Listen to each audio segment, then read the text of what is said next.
Ready, 1, 2, 3, 4,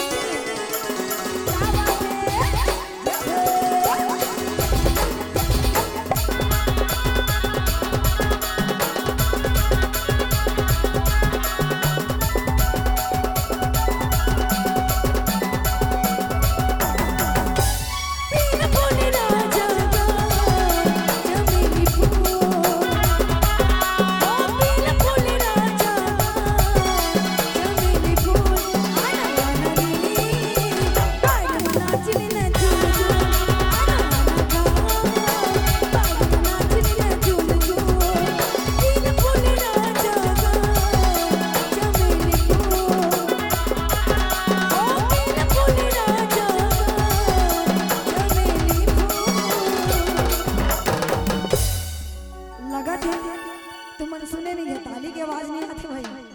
और दीदी मन ये गाना मन में ज्यादा रील बनाए हैं मौसंगी मन, लेकिन ताली की आवाज नहीं आती, गलत बात है ना भाई। एक बार दोनों हाथों पर कर दो, एक बार एती वाले मन और एती वाले भैया मन, ठीक। और कहेंगे क्या, आना आना गा नाच लेना झूल झूल, आना आना नी नाच लेना झूल झूल।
समिति वाले मन गिरी से कि दीदी तोरे गाना लगाबे, अब अभी ताली की आवाज नहीं आती भाई, गलत बात है ना।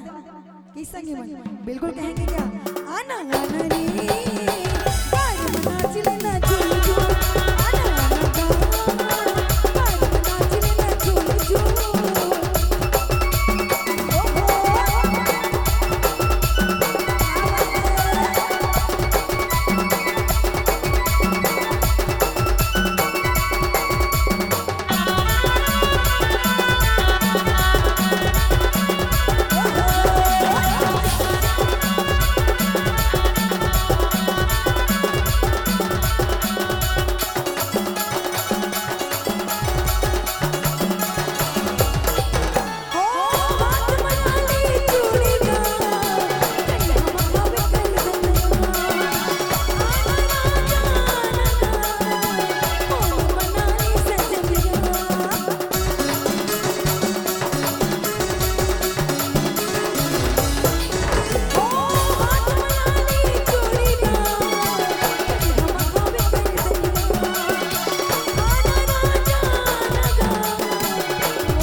चुराया है मैंने किस्मत की लकीरों से।